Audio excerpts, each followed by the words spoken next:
오늘 설교 제목을 보면 조금 의아스러울 것입니다. 멀티 페르소나라고 하는 말을 했어요. 서울대학교의 김남도 교수와 또 서울대학교 김남도 교수 팀들이 매년 연말이 되면 한 해의 추세를 이렇게 발표를 합니다. 금년도에도 트렌드 코리아 2020이라고 하는 책을 냈는데 2020년 트렌드의 첫 번째가 멀티 페르소나라고 이야기를 했습니다. 멀티라고 하는 말은 다양하다는 뜻이고요. 페르소나라고 하는 말은 고대 그리스의 배우들이 쓰던 가면을 가리킵니다. 그러면 이 두 가지 말을 멀티 페르소나라는 말을 이렇게 붙여보게 되면 여러 개의 가면, 그런 뜻이 되는 거예요. 그러니까 상황에 따라서, 상황의 변함에 따라서 가면을 이렇게 바꿔 쓰듯이 사람들이 다양하게 자기의 정체성을 드러내기 시작했다는 거예요. 그래서 다중자아, 원래는 마이셀프라고 내 자신이라고 하나만 얘기해야 되지만 이제는 마이셀브즈라고 그렇게 다중자아성을 가지고 사는 것이 2020년도라고 말했습니다. 어떻습니까? 요즘 세대는 일상에서의 나와 인터넷을 통해서 SNS에서 나타나는 내가 모습이 달라요. 아마 네이버를 주로 사용하면서 검색을 하는 사람이 있다면 제가 볼 때 그 사람은 50대 이상일 것입니다.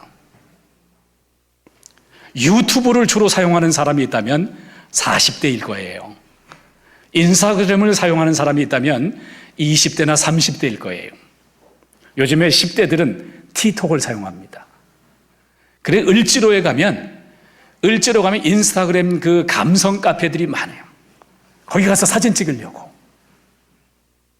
그러니까 내가 누구인가 그 정체성을 표현하는 것도 너무 다양해요. 카톡을 통해서는 정보를 표현하는 나, 그리고 유튜브를 통해서는 정치를 표현하는 나, 인스타그램을 통해서는 이미지를 표현하는 나, 그리고 페이스북을 통해서는 인맥을 관리하는 나, 이런 나의 모습들이 다양하게 비춰지고 있습니다. 우리 교회에 중보기도팀이 있어요. 그래서 일주일 동안에 1시간씩 기도 시간을 딱 정해가지고 기도를 합니다. 저는 화요일 새벽 4시 반이 제 시간이에요. 그래서 저는 새벽 4시 전에 시계를, 그러니까 이제 스마트폰에다가 항상 그 시간을 맞춰 놓습니다. 알람을 맞춰놔요. 그런데 제가 전전주에 정리를 하다가 그걸 깜빡 이렇게 지워버렸어요. 그랬더니 지난 월요일 저녁입니다. 스마트폰에서 시리가 저한테 그러는 거예요. 내일 아침 새벽에 일어나라. 시간을 맞추라는 거예요. 기계가 가르쳐 줍니다. 기계가 가르쳐 줘요. 앞으로는요, 인공지능과 빅데이터가 알려주는 대로 따라갈 확률이 큽니다. 기계가 알려주는 대로 살아가는 우리의 모습이 삶의 곳곳에서 나타나고 있어요. 제가 지난주에 미국의 저명한 목사님의 설교와 강의를 유튜브를 통해서 들었습니다. 그런데 그 다음에 유튜브를 딱 여니까 그 목사님이 설교하고 강의했던 것이 쫙 떠요. 제가 찾지도 않았는데 다 뜨는 거예요. 여러분, 기계가 알려준 정보가 곧 나인가요? 기계가 내 취미와 내 습관을 따라서 알려준 것이 곧 나인가요? 현실적인 그런 실제의 현실과 SNS에서 가상적인 나 사이에, 이상적인 나 사이에 분열은 혹시 없습니까? 이 땅을 살아가는 동안에 남에게 보여주는 나, 남이 나를 생각하는 나와 정말 진실한 내 자신의 그 정체성의 불안은 없습니까? 정말 나다움이 뭘까? 나는 도대체 누구인가? 질문하지 않을 수 없습니다. 나는 누구지? 나는 멀티페르소나야? 나는 다중인격자야? 나는 도대체 누구지? 이것이 바로 2020년대에 여러분과 제가 첫 번째 질문하는 것입니다. 오늘 말씀은 예수님이 누구인가를 보여주는 사건이 기록되어 있습니다. 예수님이 갈릴리로부터 요단강으로 오셨는데 세례 요한이 세례를 주고 있었습니다. 예수님께서 세례를 받으려고 하니까 세례요한이 안 됩니다, 안 됩니다. 제가 어떻게 세례를 줍니까? 제가 받아야죠. 그런데 예수님께서 말씀하십니다. 내가 세례를 받는 것이 의를 이루는 것이니라. 그러면서 세례를 달라고 하니까 요한이 허락을 합니다. 여러분, 예수님께서 세례를 받을 때 어떤 일이 있었습니까? 세 가지 사건이 있는데, 예수님이 요단강 물에서 이렇게 딱 올라오시는데 하늘이 열렸다 그랬고요. 그리고 성령이 비둘기같이 임했다고 했고요. 그 다음에 한 음성이 들렸다고 했습니다. 이 예수님의 세례의 사건은 예수님이 누구인가를 보여주고 있는데, 하나님의 아들 메시아임을 선언하는 것이에요. 여러분과 저도 세례를 받습니다. 왜 세례를 받아요? 예수님께서 세례를 받으셨기 때문에 세례를 받는 거예요. 또한 예수님께서 너희는 모든 민족으로 가서 아버지와 아들과 성령의 이름으로 세례를 주라고 명령하셨기 때문에 우리는 예수님 명령에 순종해서 우리도 세례를 받습니다. 여러분, 세례가 뭐예요? 세례가 뭡니까? 예수 그리스도와 함께 십자가에서 내가 죽고 예수 그리스도와 함께 내가 부활한 그런 사람으로 사는 거죠. 옛날에는 내가 내 삶의 주인이었지만 이제는 예수님이 내 삶의 주인이십니다 라고 선언하는 것이 세례인 줄로 믿습니다. 우리도 세례를 통해서 내가 누구인가를 알게 되었어요. 내가 누구인가를 알게 됐어요. 여러분, 세례를 통해서 우리는 새 하늘이 열렸습니다. 전에는 땅만 바라보고 살았거든요. 이 세상이 전부인 줄 알았어요. 그런데 세례를 받고 보니까 예수님이 나의 구주이시고 내 삶의 주인이심을 알게 되니까 하나님의 자녀가 되고, 내가 하나님의 자녀가 될 뿐만 아니라 하나님의 나라의 상속자가 되어서 하나님의 나라를 바라볼 뿐만 아니라 이 땅에서 하나님 나라를 누리며 살아가는 하늘이 열리게 된 줄로 믿습니다. 여러분, 열렸어요. 뿐만 아니라 성령이 임했습니다. 죄인인 내 자신의 모습을 철저하게 회개하고 회개의 물세례와 성령의 세례를 받게 된 거예요. 그래서 초대교회의 첫 번째 설교는 이렇게 시작됩니다. 베드로가 이르되 너희가 회개하여 각각 예수 그리스도의 이름으로 세례를 받고 죄 사함을 받으라. 그리하면 뭘 받아요? 성령의 선물을 받으리니. 하나님의 성령이 거하는 성전이 되었어요. 성령이 우리 안에서 우리를 통해 계시는 거예요. 뿐만 아니라 하늘에서 음성이 들립니다. 다 같이 읽어볼게요. 시작. 하늘로부터 소리가 있어 말씀하시되 이는 내 사랑하는 아들이요 내 기뻐하는 자라 하시니라. 아멘. 저는 개인적으로 성경에서 제일 좋아하는 말씀 중에 하나가 이 말씀이에요. 저에게는 이 말씀이 보석과 같은 말씀이에요. 왜? 예수님이 하나님의 사랑받는 아들이요 하나님의 기뻐하는 자가 된 것처럼 우리도 예수님 때문에 하나님의 사랑하는 아들이요 딸이 되었고 하나님의 기뻐하는 자가 되었기 때문에 그래요. 예수님 말씀하셨잖아요. 나는 포도나무요 너희는 가지라. 예수님과 내가 어떻게 떨어질 수가 있어요? 예수님과 내가 분리될 수가 없어요. 말씀하셨습니다. 아버지께서 나를 사랑하신 것 같이 나도 너희를 사랑하였으니 나의 사랑 안에 거하라. 사랑으로 서로 연결되어 있습니다. 그래서 예수님 말씀하셨어요. 너희는 세상의 소금과 빛이라고. 내가 빛이기 때문에 너희가 있는 곳마다 어둠이 올라가게 되고 너희가 있는 곳마다 부패가 방지되고 그것이 사람 살만한 맛이 날 것이라고 그렇게 우리에게 말씀을 해주셨습니다. 여러분과 저는 하나님 나라의 정원의 하나의 꽃이고 그리고 작은 예수로서 하나님의 사랑받는 아들과 딸인 줄로 믿습니다. 여러분, 이 정도 되면요 서로 좀 격려하고 지나갔으면 좋겠어요. 자, PPT 보면 당신은 하나님의 사랑받는 아들과 딸이요 하나님이 기뻐하는 사람입니다. 옆에 사람에게 꼭 해주시기를 바랍니다.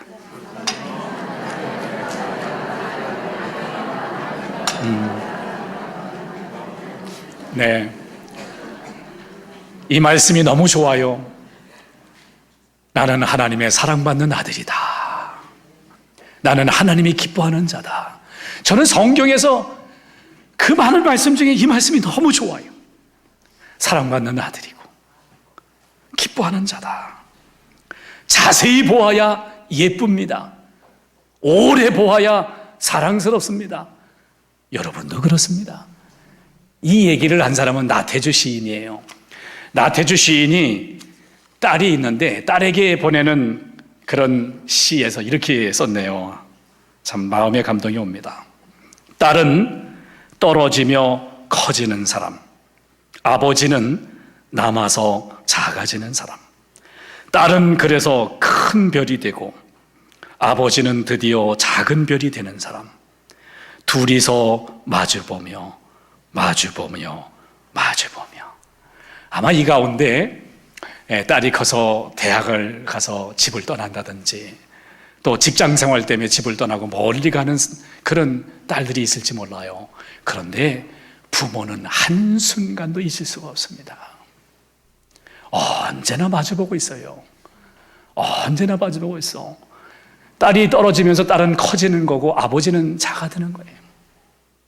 이 부모와 자식 간의 이 사랑을 통해 우리는 하나님과 우리의 사랑을 경험할 수 있습니다. 하나님의 눈은 한 번도 내게서 벗어난 적이 없다고 말해요. 예수님이 그런 말씀하셨어요. 집을 나간 아들이 있는데 이 아들을 기다리는 아버지가 하나님과 같다는 거예요. 이 아들이 돌아오는데요, 옷도 헤어지고요, 신발도 제대로 신지 않고요, 손에 가락지도 없고요, 거지 같은 아들이 돌아오는데 아버지는 먼저 기다리고 있다가 그 아들을 보고 달려가 가지고 껴안고 잃어버렸던 내 아들을 찾았다고 기뻐한다는 거예요. 세상 사람들이 내 아들을, 내 딸을 뭐라고 한다 할지라도 내 딸과 내 딸은 영원히 아들은 변하지 않는 것처럼 하나님께서 여러분, 세상 사람들이 여러분을 향해서 뭐라고 말한다 할지라도 여러분은 정말 하나님 보시기에 귀한 아들이요 딸이에요. 사랑받는 아들이에요. 사랑받는 딸이에요. 하나님이 기뻐하는 자인 것입니다. 여러분, 우리는 너무나도 빠르게 변하는 시대에 살고 있습니다. 그렇기 때문에 사람들은 이 상황에 따라서 자기를 막 변화시켜요. 제가 어느 글에 보니까 어떤 사람이 온라인 게임에서 어떤 사람을 만났대요. 만났는데 아이디를 보니까 여자의 이름이에요. 근데 그 사람하고 게임을 많이 했는데 이제 군대 가게 됐다고 그러더래요. 그래서 여군 가냐고 그랬더니 아니라고, 나는 현역 공군이라고 그러더래요. 그러니까 지금까지 남자가 여자 이름을 사용한 거예요. 이게 요즘 시대입니다. 연령도 계층도 성별도 상관없어요. 상황에 맞는 여러 개의 가면을 쓰고 그때그때마다 살기 때문에 정체성의 고민이 깊어가는 거예요. 여러분과 제가 유혹이 하나 있는데 뭐냐면 여러 가지 상황에 따라서 자꾸 가면을 바꿔 쓰려고 하는 거예요. 그러나 기억합시다. 그리스도인으로서의 정체성을 분명히 할 수 있기를 축복합니다. 어떤 일간지에 연재되던 만화가가 말이 기억납니다. 꼬마 감자가 엄마 감자에게 물어봤어요. 엄마, 나 감자 맞지? 그랬더니 당근이지 그랬어요. 그랬더니 그 꼬마 감자가 그 길로 집을 나갔대요. 왜? 자기가 당근이라 해가지고 정체성에 혼란이 생겨가지고. 웃기는 얘기인데 뼈 있는 말이에요. 정체성에 혼란이 오면 집을 나갑니다. 흔들려요. 하나님께서 이스라엘 백성들을 애굽의 종살이에서 구원해 내셔가지고 첫 번째로 하신 일이 뭔지 아세요? 홍해를 건너게 하셔서 첫 번째로 하신 말씀이 이 말씀이었어요. 내 언약을 지키면 너희는 모든 민족 중에서 내 소유가 되겠고 너희가 내게 대하여 제사장 나라가 되며 거룩한 백성이 되리라. 너는 이 말을 이스라엘 자손에게 전할지니라. 정체성에 대한 얘기예요. 너희는 내 제사장 나라요, 내 거룩한 소유요, 내 백성이라고 정체성에 대해서 말씀해 주신 거예요. 근데 이스라엘 백성들이 이 정체성을 잃어버리고 하나님의 말씀을 등 뒤로 던져버리니까 우상을 섬기게 되었어요. 하나님보다 눈에 보이는 것을 더 섬기게 되는 거예요. 그러면서 죄악을 짓게 되는 거예요. 정체성이 흔들려버리면 세상에서 흔들거리게 되어 있어요. 그래서 그들은 또 바벨론에서 종살이를 해야만 했습니다. 수십 년간 종살이를 했습니다. 하나님께서 다시 종살이를 하는 이스라엘 백성들에게 정체성에 대해서 말씀하십니다. 우리 한번 같이 읽어봐요. 시작. 너는 두려워하지 말라. 구속하였고 내가 너를 지명하였나니 너는 내 것이라. 아멘. 세상이 변한다 할지라도 내 정체성은 변하지 않아요. 나는 하나님의 것이에요. 하나님의 아들이에요. 하나님의 소중한 자예요. 거룩한 백성입니다. 흔들리는 세상 가운데 흔들리지 않는 이 정체성이 있어야 우리는 이 세상을 바르게 살아갈 수 있어요. 여러분, 예수님께서 세례를 받으시고 난 다음에 그 다음 동선이 궁금하시죠? 성경은 바로 다음에 이렇게 말씀합니다. 같이 읽어봐요. 시작. 그때에 예수께서 성령에게 이끌리어 마귀에게 시험을 받으러 광야로 가사.